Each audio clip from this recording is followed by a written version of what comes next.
Hello, everyone, and welcome back to the Champion Forum podcast. I am your host and your biggest fan, Jeff Hancher. I want to thank every listener for making me a part of your journey to reaching your fullest potential. Specifically today, I want to give a shout out to our listeners in Romania. Ironically, Romania is our fastest growing market, and I could not be more excited to play some small part in supporting leaders in that amazing country. So if you're listening from Romania today, I would love to hear from you. I'd like to send you a free gift as my way of saying thanks for making me a part of your journey. If that's you, I'm asking you, please email me at jeff@jeffhancher.com. Let me know how you heard about the show, a little bit about yourself. Make the subject line in the email Romania so that we can identify you. You could be investing your time doing a lot of things, but you've chosen to invest time to listen to our show. And for that, I am absolutely grateful. So big shout out to Romania today. Appreciate you all making us a part of your journey.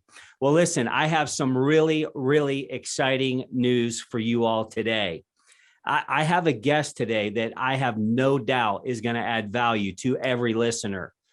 My guest today is a veteran speaker who started his public speaking career as a youth pastor. Grant Baldwin is the creator of the Booked and Paid to Speak training program, which is a nationally known keynote speaker. He's a nationally known author. His podcast, his training site, the Speaker Lab, it provides weekly training to speakers at all different levels of business. As a matter of fact, I am a benefactor of his podcast. When I left corporate America, I was simply searching in the podcast search engine, public speaking, keynote speaking, and Grant's podcast came up, and it really helped get me the lift that I needed to learn what I needed to do. As a speaker, Grant has given hundreds of presentations and has spoken to over 500,000 people in 45 different countries through leadership, conferences, conventions, other events. And his book and curriculum for students, which is called The Reality Check, it's taught in 400 schools around the country. So without further ado, Grant Baldwin, welcome to the Champion Forum podcast. Jeff, thanks for letting me hang out with you, man. I appreciate it. Absolutely, man. This is a privilege. I feel like, and being a podcast host, you can probably appreciate this. It's like sometimes you get those guests on that if nobody ever listened to it, you would get the benefit yourself. And that's how I feel today. I love your work. Again, I've benefited from your work. I love your story. Maybe, there's a difference between who we are and what we do. Totally. I love your passion around this and your why behind what we do. And so I always like to find some reference and give some reference to our audience when I have an expert like yourself on the show. Can you give us some overview of your journey to how you got to where you are today? So often, things start in this seed form and they evolve. What was that like for you to get to where you are now? Yeah. So if we go back in time, in high school, I was really involved in my local church, and my youth pastor had a really big impact in my life, and just it really resonated with me. Of kind of like, I want to do that. Like that seems super rewarding and fulfilling. If I can make the kind of impact in other people's lives that he made in me, like that just seems like a life well lived. And so that was kind of the path I was on. And so in fact, I went to Bible college. And when I was in college, I worked for a guy who was a full-time speaker. And so kind of got to help him behind the scenes with booking and scheduling, travel, logistics, contracts, that sort of thing. And so at least got a little bit of a taste of like, hey, this is a career. This is a thing that people do. And so as a youth pastor myself, I had a lot of opportunities to speak. I was speaking weekly to students and speaking from time to time in the weekends on big church. And I really enjoyed speaking. Speaking is one of those things I felt like I was decent at. I wanted to do more of, and I felt like hey, there's something there, right? And so I finally, when I left the role as a youth pastor, I was kind of thinking through like, okay, what do I want to do now? What's kind of next for me? And the thing I kept coming back to was speaking. And so one of the things I really felt like is I felt like I had the potential, but I needed the plan. I had the potential, but I needed the plan. There's so many students that we work with today who find themselves in that same spot.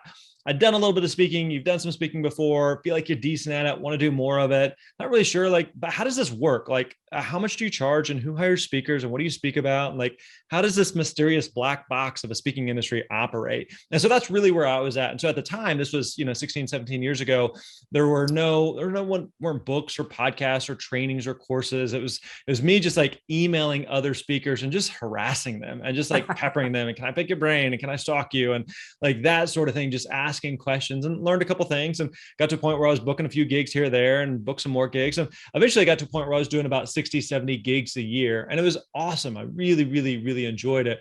And at the time I had a lot of people who were asking me like, hey, I want to be a speaker. How would I go about doing that? And there are people who are watching or listening right now who are in that same spot. And some people, they want to be a full-time speaker. Maybe right. You're in a corporate job right now. Like I've done some speaking, I've done some training, I've done some presenting.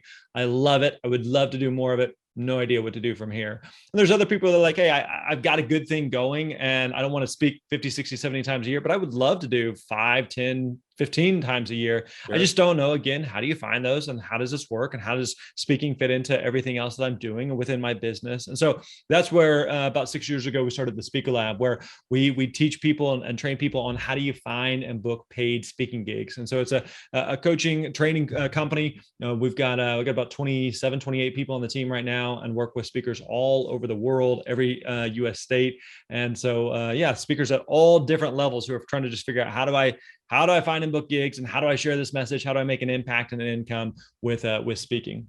That it is amazing. And I remember listening to one of your stories about your first gig, mm-hmm. and like you walk away from it and you're like, wow, they paid me to do that. Totally. And, I forget what the amount was, but it was nominal compared to probably where you were at the time. But, it was like, wow, I just spent 60 minutes and they paid me $1,000 or, whatever it was. Yep. And that's when that light bulb kind of clicks. But, in talking about this, I find that people fall in a couple of different camps as it relates to public speaking.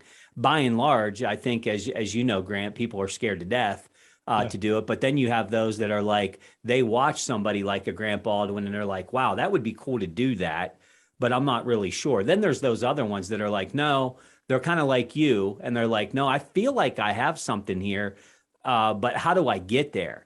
And I feel like there's probably folks listening that have thought about it. Like you just mentioned, how do I get more involved in speaking? But they're not really sure if they're cut out for it as well. Because sometimes, and I'm sure maybe you've had to have the hard conversation with people of, this might not be for you. And there's nothing worse than, pursuing something that you're just not built to do. Sure. And it seems like there's a myth out there that you need to be this ultra charismatic person and super outgoing, extroverted to be a great speaker. However, I uncovered that you yourself are a self-proclaimed introvert. What would you say are some of the key attributes that make for a good speaker? Like, can anyone be a speaker? Yeah, I think that I agree with you that there's definitely some misconceptions that people think that you have to be some, big extrovert, you have to be super charismatic, you have to be this life of the party. What's interesting is kind of, speakers are similar to, music or movies or TV shows where one person may really, really resonate with it and another person may not necessarily, meaning like there's some speakers that are charismatic, that are larger than life, and that works and that's fine. And for some people they really click with that, and other people are like, yeah, it's a bit much or it's a bit over the top or whatever. Mm-hmm. Other people may watch a speaker who's very soft spoken, they're very quiet, they're very almost meek, but not in a negative way at all. And they're not funny, they're not charismatic, there's no humor, but it works, right? So it's not that one's better or worse than the other, or that you have to say, hey, in order to be a speaker, you have to fit into this cookie cutter mold. Because I just don't think that that's the reality, because you got to remember, as a speaker, you are one human talking to a collection of other humans. And so one of the best things you can do is be a human, like act like a human. And that means that not everybody's going to resonate with every speaker. Not every audience member is going to to connect with every speaker. I think another thing that's important to remember is sometimes it's easy for us to sit in the audience and look at a speaker and think, oh, they're way better than I am. I can never be that good, right? But realize you're looking at them when perhaps they're giving their 100th or 1,000th speech. And so, yeah, they've probably gotten really, really good at that. And so you cannot compare where you are today, where someone else is who may be, years or decades ahead of where you are in your journey. If you look at Tony Robbins and say, oh, I'm not as good as Tony Robbins. Well, yeah, you're looking at Tony Robbins where he is today. Go back and look at where he was when he got started, or whoever, right? And so you have to make sure that you're aware of that, because any speaker that you look up to, you admire, you respect, there was a time where they had done 0 gigs and then they did their first gig. Yeah. Every speaker that you look up to, they have started from scratch. Yep. And so again, I think it's important just to keep that context in mind there, instead of assuming like, well, I'll never be as good as such and such, but maybe such and such is not what most audiences are looking for. The best thing that you can do is be yourself on stage and be yourself for an audience when interacting with people. And so if that means you're more of an extrovert, great. If that means you're more introverted, that's fine. There's nothing wrong with that at all. So don't feel like you have to fit some type of mold in order to be a speaker. That's such good advice. As you were speaking about that, I was thinking of speakers that I've listened to that weren't super engaging, but I couldn't break away. Yeah. And I thought of Warren Buffett. Like, if you've ever heard Warren Buffett speak, like, he's kind of humorous at times, but he's really dry. Yeah. But he has such expert authority that his delivery is really irrelevant. Like, people want to hear what he has to say. So I think there is something about expert authority. And I think there is something about getting the quote unquote at bats. And I remember, like, I did quite a bit of speaking. I speak quite a bit at my church. I spoke a ton in corporate America, but that's kind of your bubble. And so it's like, people aren't going to throw tomatoes because they kind of like you. But when I branched out into my own business, and I was speaking to people for the very first time, and I had no credibility, they didn't know who Jeff Hancher was and didn't really care. I thought, man, I got to get these rotations. And so, Grant, what I did was I did a couple of things. I started speaking at Rotary clubs, because I came to find out, like, not to diminish the Rotary Club, but if you have any type of resume, they're going to let you speak, and they don't pay you. And it's like, you get an audience. And then I just started doing Zoom calls literally for free, giving these out. And I got to learn from that. And I think, as listeners, and I'd like your thoughts on this, Grant. There's many people in the world that need to be good at public speaking, but that might not be their specific job function. They might not be like a Grant Baldwin. And this is the case, I think, for many leaders and entrepreneurs, which is primarily our demographic on the show. But in your book, The Successful Speaker, you come up with this acronym, SPEAK. Mm-hmm. Select a problem, prepare and deliver your talk, paid speaking gigs, and know when to scale. And it seems like everyone that does any level of speaking should be paying attention to the S, the P, and the A of the acronym. But if somebody wanted to get better prepared and they had to give a speech, or simply they just wanted to get better overall at delivering their message to an audience or to their employees, or whatever it might be, how should they prepare? How should they be practiced? You talk a lot about storytelling and talking points. How do we prepare for that? Yeah, I think one of the best things you can do is really spend a lot of time practicing and preparing, meaning that a lot of times speakers, like a lot of times when you see a great speaker, you kind of assume that, well, they're just, again, charismatic, or they just scribbled some notes down, they hopped up and they just started like talking off the top of their head, and it all just magically came together. It's kind of like when you see a good comedian, they just make it look effortless. Oh, they're just naturally funny, and they just hop up there and they say some jokes and it all just magically works out. It doesn't work like that. The reality is the best speakers on the planet, they spend a ton of time behind the scenes, really thinking through and crafting everything that they're going to say. And so one of the reasons of doing that is to make sure that by the time you get up on stage, you're a lot more comfortable and confident. Like when you think about especially speakers who deal with nerves or anxiety or worry or fear about speaking, he referenced earlier, Jeff, how that's pretty commonly known that most people hate the idea of public speaking. You and I may love it. We may love the idea of being in front of an audience. My wife, for example, is like, there's zero chance I would ever get up there. Don't you dare ever call on me while you're up on stage. And that's fine. Again, it's not that one's better or worse than the other, but how do you make sure that you're best prepared? Again, the point being that you really take the time to think through everything that you're going to say. So for me personally, if I'm giving a speech or a presentation, oftentimes it's one that I have given versions of that before. And so for example, some of the stuff that we have covered or talked about already today is not maybe the first time that I've shared this, but it's something that I've talked about before. So I know okay, I know that this works, and I know that this makes sense, and I know that this is going to lead into this. And I know some of the different examples or analogies that I want to make sure that I use that I've seen worked and resonate before. And so oftentimes a mistake that speakers make is every time they're giving a speech or presentation is that they're starting from scratch, which is not a great way to do it. Instead, think through, each time you give a presentation, the talk should be getting better. It's becoming more refined, because when you're creating a talk, you're making an educated guess. I think this is funny. I think this will make sense. I think this will work. I think this will resonate, but you really have no idea until you get up in front of a live audience and you get that real-time feedback of what's working. And so when you get that real-time feedback, it helps you to tweak it and modify it to make it better. Okay, this wasn't funny at all, or I could tell people were confused on this. I need to tweak this a little bit. So I like to think of it kind of like, if you go to a restaurant, they're not going to just make it any dish from scratch every single time that they're cooking something. You have a menu, hey, here's a couple of items. Here's one item that is kind of our signature dish. We've made this thousands of times and it is perfect. That's the thing that you want, the thing that's really refined and good to go, versus when they were experimenting and learning to make that dish in the first place. It's okay, we need to cook it a little bit longer, or it needs a little bit less salt, or it's just not quite sweet enough, or there's, whatever it may be.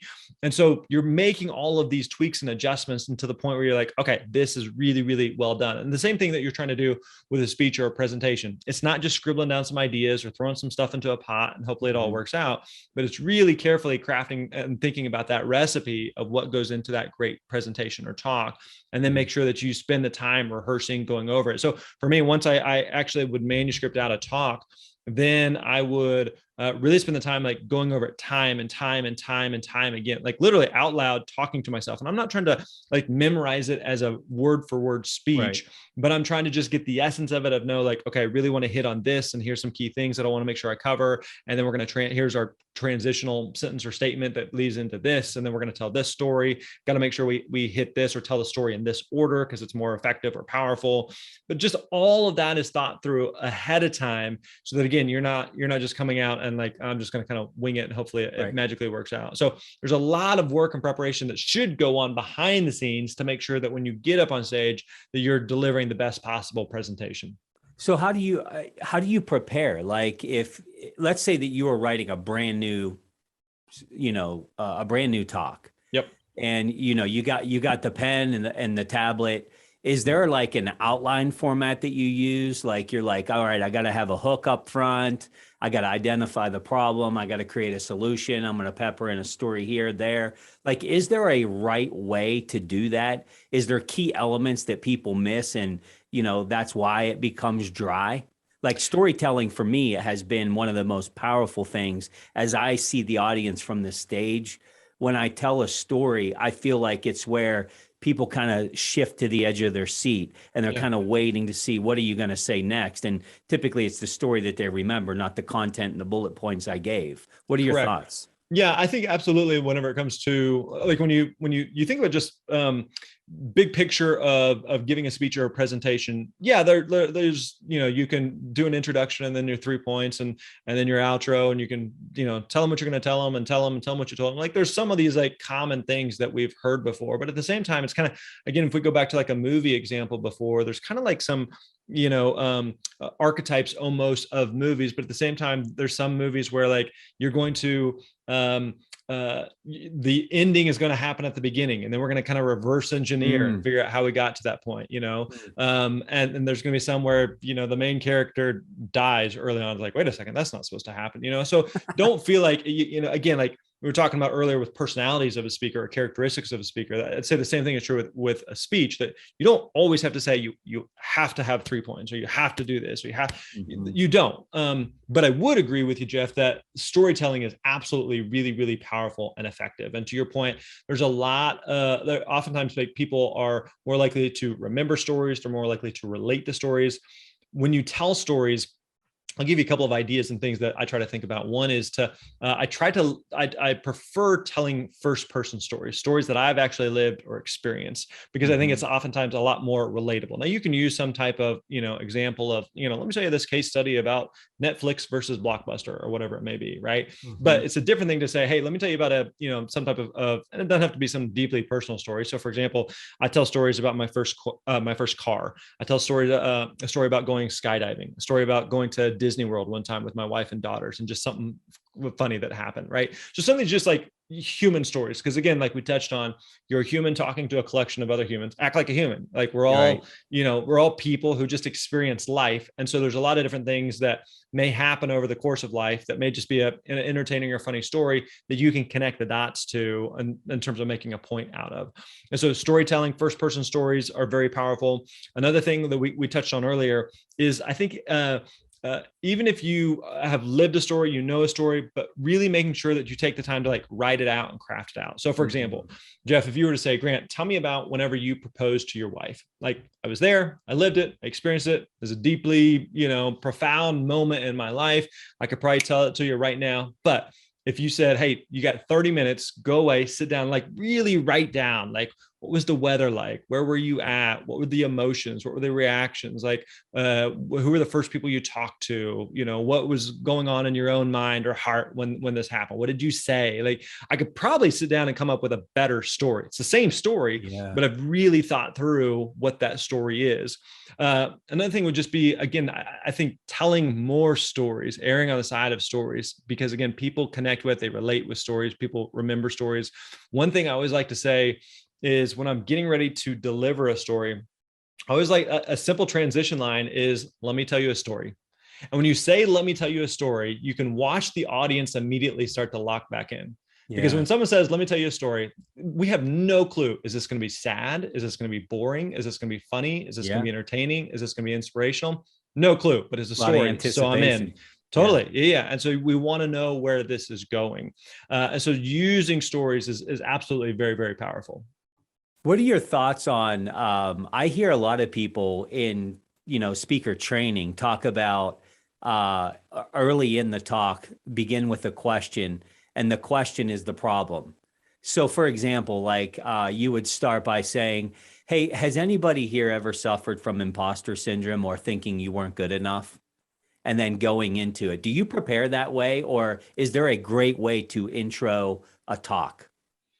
Again, like there's a lot of different things that you could do. You could show a funny slide. You could tell a story. You could ask a open-ended question. Could be a rhetorical question, some type of like, very simple thing that people are going to respond to. How many of you have a mom? Raise your hand. Well, okay, everybody, like something that's going to get some type of interaction there.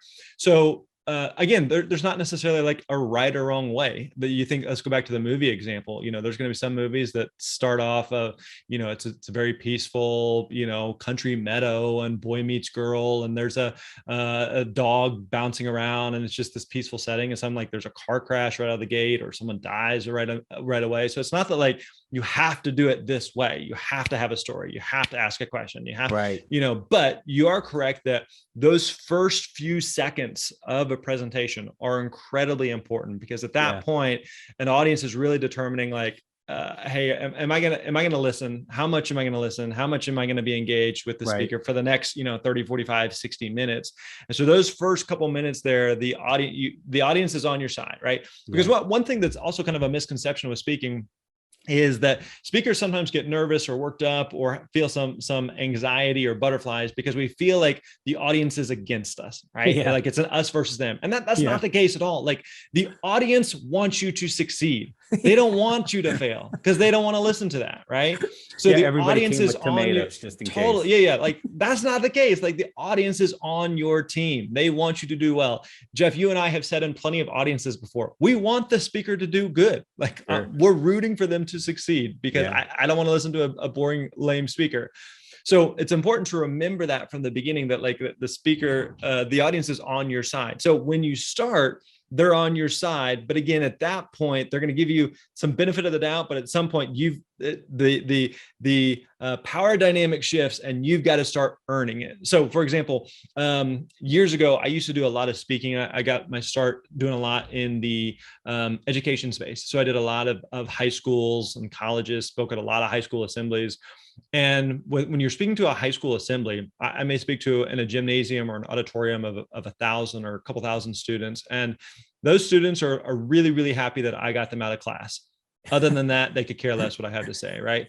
So I have to spend a lot of time building that rapport, building that connection, getting them on my side, building that trust. So then whenever I give them something more meaningful, of value or some piece of content or something, that I've got them on my side. And it's not just I'm not just a talking head up there. So yeah, absolutely. You have to spend the time up front building that rapport, that connection with the audience to get build that trust and build that rapport with them. Yeah, I'm not here claiming to be the speaker expert, but that's why I have you on the show. But something on that, on that point of being relatable and connecting with the audience.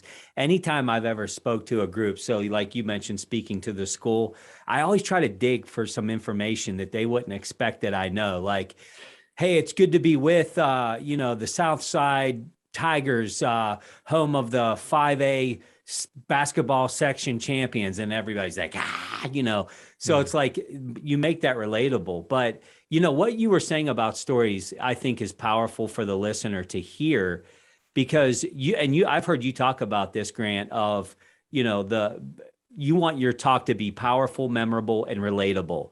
And so stories draw people into that. But the other benefit of stories is you don't have to recite them a lot if they're first person, because you were there. But I like what you said is like, don't just tell the story as you remember it. Like sit down and think about it, because the more details they're in, the more captivating I think it can be.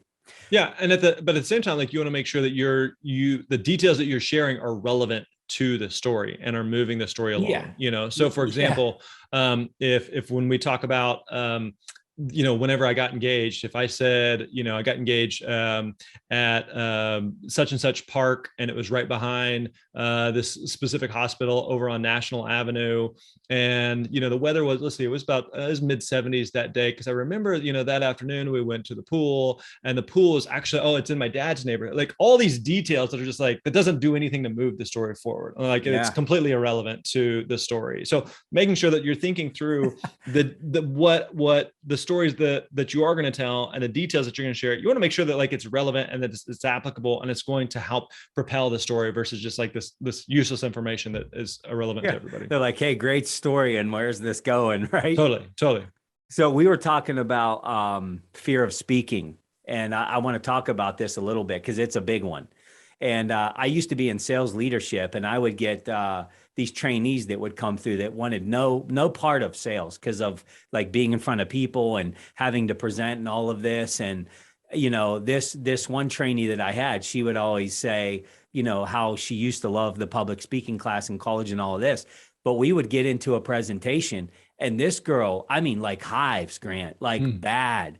And I remember getting out of a call one time, and I'm like, hey, like you're a mess in there. Are you okay? Like you got hives, like your words are cracking. Like I thought you said that you liked public speaking and it was one of your favorite classes in college. She's like, well, Jeff, the big difference is that when I went to do public speaking in college, I would just like shotgun 6 beers and go speak. And I can't do that anymore. So that's kind of a funny way, I guess, to prepare to speak. And I don't recommend it, but we know that one of the biggest fears of humans is public speaking. Yeah. And you've done thousands of presentations at this point. So do you still get nervous? And if you do, how do you tackle these nerves? Is it just, muscle memory and practice? Do you do some type of, power stance before you go on stage? Is there a breathing technique that you go through? What's your approach to kind of calm those nerves? Yeah, everybody's different. I'll give you a couple of things that I do. One is that to answer the initial question of like, yeah, absolutely, I get nervous, and I think that again, I think it's easy to confuse nerves with excitement or adrenaline, right? And so you think about my family and I, we love going on roller coasters, big roller coaster fans. And so when you're standing in line to go on a roller coaster, the closer you get to the front, the more like you start to feel a little bit in the stomach there. Like, okay, all right, it's a lot faster than I realized now that I get a little bit closer. And then you strap in and like, man, this harness is really tight on me, or this is not tight enough. And like all of a sudden it becomes very, very real. And you feel that those butterflies and that adrenaline, not in a sense of like, oh my gosh, I'm going to die, but just like, I'm really excited. This is fun. This is exciting. This is exhilarating. This is thrilling. And so you feel a lot of that. And oftentimes it's kind of the same emotion whenever you are getting ready to give a speech. It's not in the sense of like, oh my gosh, I'm going to throw up, I'm going to panic, this is going to be a disaster, but more from just like, wow, it's like the body's reaction to just say, hey, heads up, this is really important. Like, this is a big deal.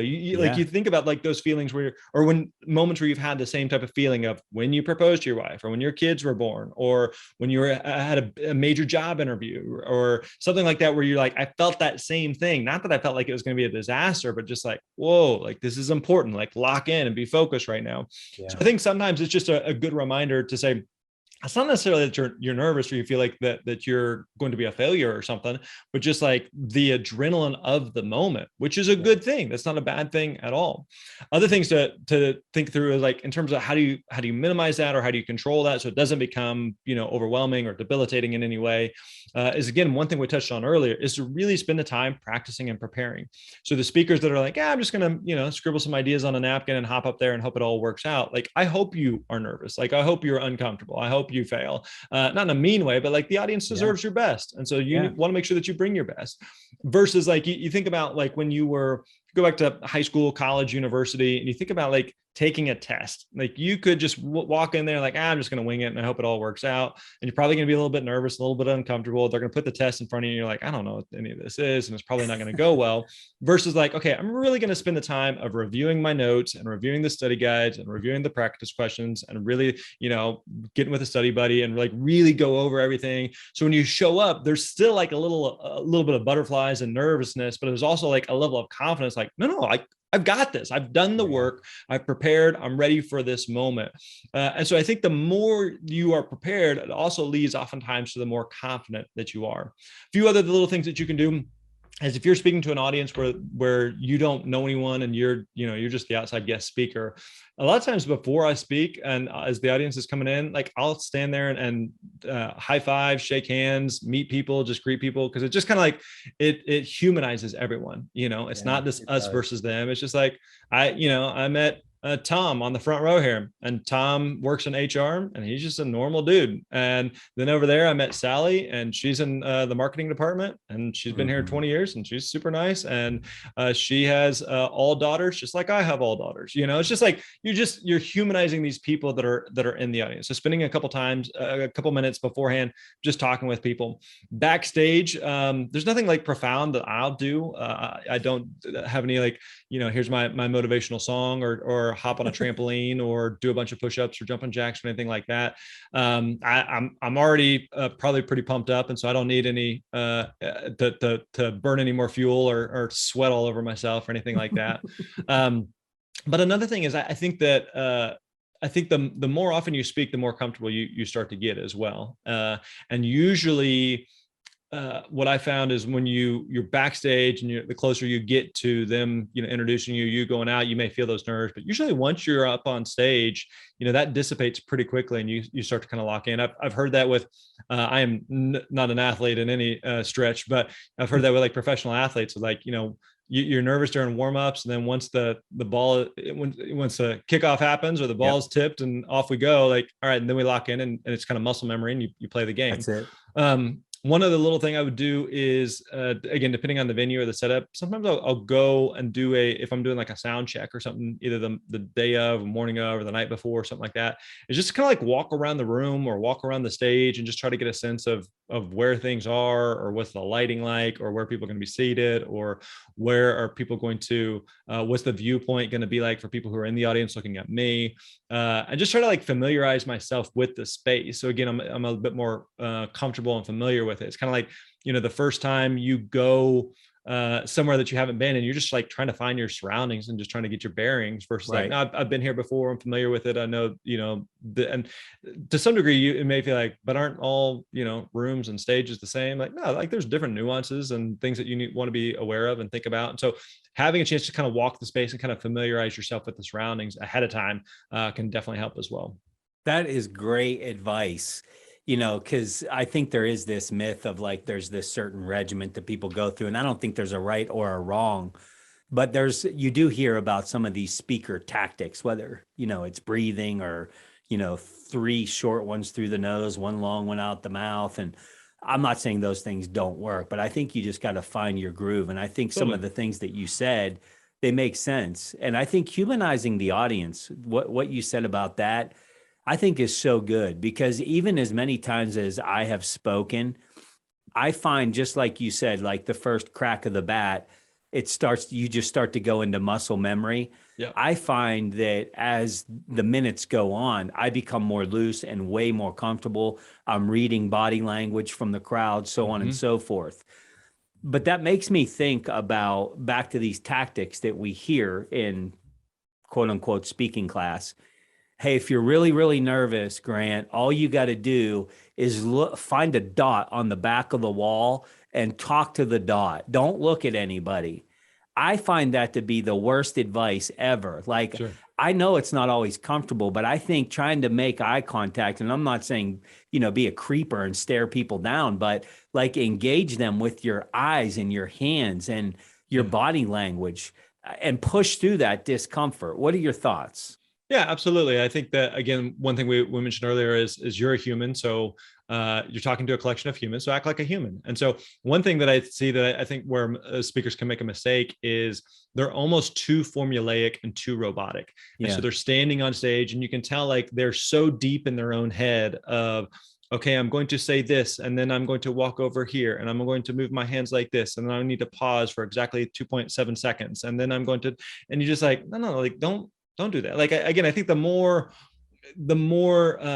comfortable and confident you are on stage, the audience, like, it's important to remember, like, the audience takes their cues from you. If you're awkward on stage, the audience is going to feel that. But if you're comfortable, you're relaxed, you're calm, the audience is going to feel that. Right. And so I think, again, the more you're prepared, then the more confident you're going to be on stage. And so, I think spending time of making eye contact with people, and it also like depends on the venue or the setup. Meaning, if you're talking to a group of 50 people, it's very different than if you're in a room of 1,000 people. One thing that's kind of interesting is that if you're in a room where there's a live feed of you up on a screen somewhere, a high percentage of the audience is not looking at you. They're looking at you on the screen. Yeah. So you want to remember that. Like, even it's funny to me, even like you look and like the first row of people, they're right there, but they may be watching you on the screen rather than watching you right in front of them. And it cracks me up. So it's like one little thing that I try to do is that whenever you are delivering some type of like key point, is make sure that you're not necessarily looking at the audience, but you're looking at the camera, because that's where people are actually looking at, as they're watching you on a screen there. So some of those like little types of things, but again, I think like the overarching thing is just to be comfortable in your own skin and be comfortable with how you are interacting with the audience, versus feeling like you have to be super robotic. Yeah. I love the details. I think excellence is in the details. So the little things do matter. And, if you're listening today, and maybe you're in the corporate world, maybe you're a leader over a team, maybe you're a business owner, an entrepreneur, I can tell you this public speaking thing is a game changer. Whether you ever talk externally or not, as you go up in your career, your audience does get bigger. The higher you go in the org chart, your audience gets bigger, whether that's internally or public relations or whatever it might be. We all, as leaders, should be getting better at communication. Right. The other thing I love about public speaking, Grant, back to nervousness, is communication has the ability to change somebody's life. And we've all heard the saying that there's two things that can change who you become: what you consume and who you surround yourself with. As speakers, as leaders, we have the opportunity literally to make a deposit that could change somebody's life. And so we should be seeking to get better at this, because at the end of the day, keynote speaking, public speaking, it is a vessel to communicate, and we should seek to get better at it.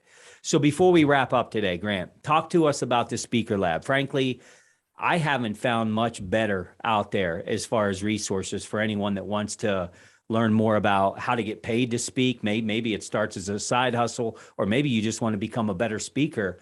What birthed the idea of the Speaker Lab, and how is it helping people?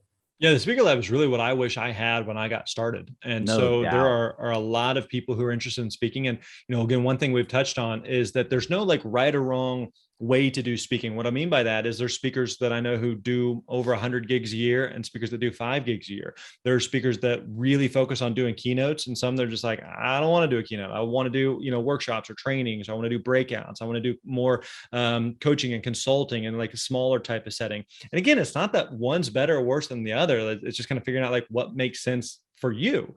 And so I think that that's a big thing that we try to do, is help speakers at any level, at any stage, to help clarify and get clear on who they speak to, what's the problem that they solve, and then ultimately how to build a speaking business. It's one thing if you just say, well, yeah, I kind of like speaking and I wouldn't mind doing a few gigs here or there.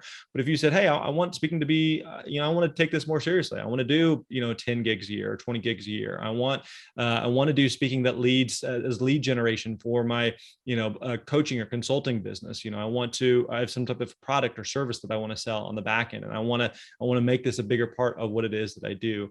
And so again, it's a coaching training program that we work with speakers at all different levels to help them understand how do you build and grow a speaking business. And so that's what we do. We've got the podcast by the same name, the Speaker Lab Podcast. We got about 400 episodes there, so a lot of free content that people can check out as well if they want to learn a little bit more. It's a good one. I tell people all the time, Grant, get around people that have been where you want to go. Yeah. And I'm a picky guy, as far as that goes.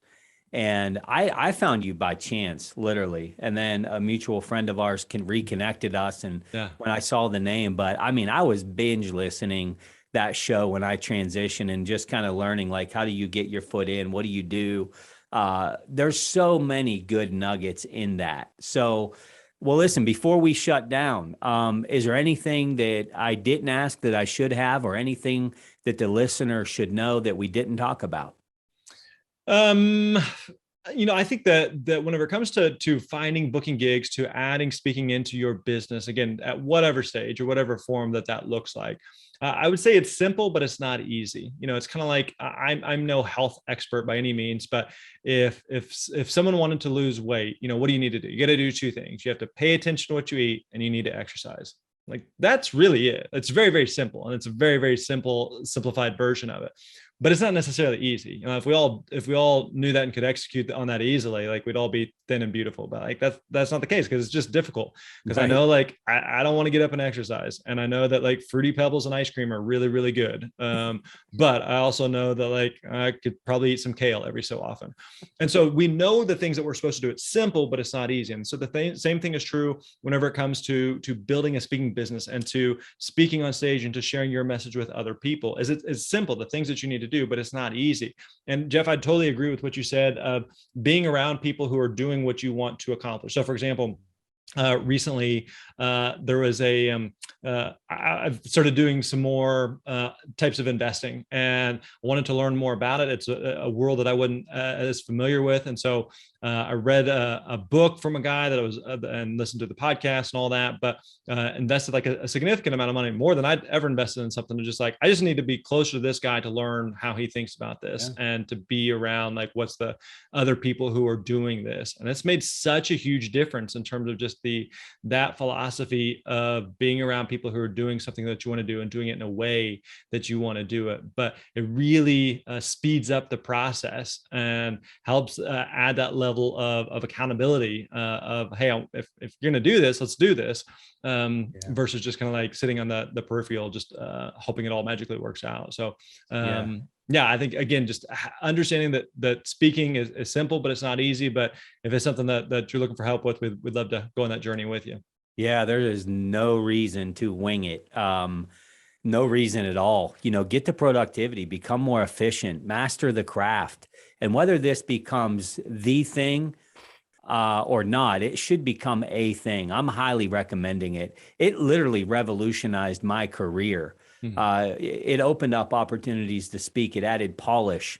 Look, substance matters. You can't be all sizzle and no steak. You got to have both. Yeah. But if you're all steak and no sizzle, you become in the sea of sameness, in my opinion. Totally. And so having that little extra, the ability to communicate, the ability to capture attention in a room, whether the room's 15 people in the boardroom or it's 1,500 people or 15,000 people in an auditorium, the way that we captivate and capture people will help us create our personal brand. Yeah. So with that, Grant, listen, thanks so much for investing time. I appreciate you joining today. And encouraging our listeners, those that are on any part of your journey, to become a better speaker. So thanks for being here. Listen, listener, be sure to go check out Grant's book, The Successful Speaker. Go check out his website, thespeakerlab.com, and tune into this podcast that he has. It is a game changer. It's called The Speaker Lab. Whether you decide to go into full-time speaking or not, what we know is that every successful leader and business owner can always be looking to get better with their presentation skills. Be sure to continue to work on your craft, keep communicating well, keep making a difference in others, and never forget that you all have been set up to be champions in this life.